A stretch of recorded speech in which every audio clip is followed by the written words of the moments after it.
Hi, my name is Milagros Lovett, and today I will be demonstrating a proper hand washing procedure using the guidelines from Center of Disease Control, also known as CDC. To begin, CDC recommend first using running clean water. So I will be using my kitchen sink. Then, after you turn on your sink and use the water, put your hands in the sink and wet your hands. Once your hands are wet, then you will apply soup to your hand.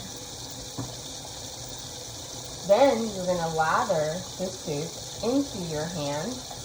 Next, you're going to scrub your hands throughout. According to CDC, you should scrub your hands at least 20 seconds.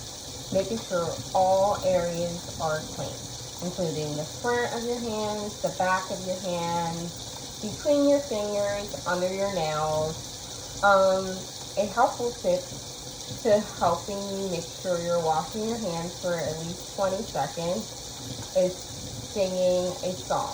I typically sing The Wheels on the Bus because I am working in early education center, so that's pretty much gravitates to children to want to wash their hands for 20 seconds and make sure they get every area.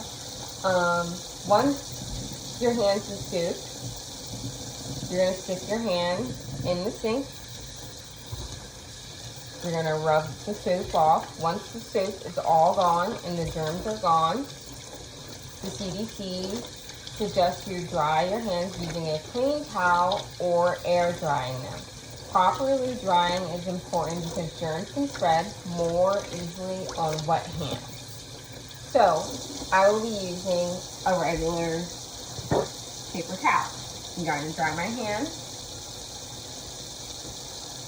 Once I dry my hands, I am not going to throw my tissue out yet. I'm going to use it to turn off the faucet.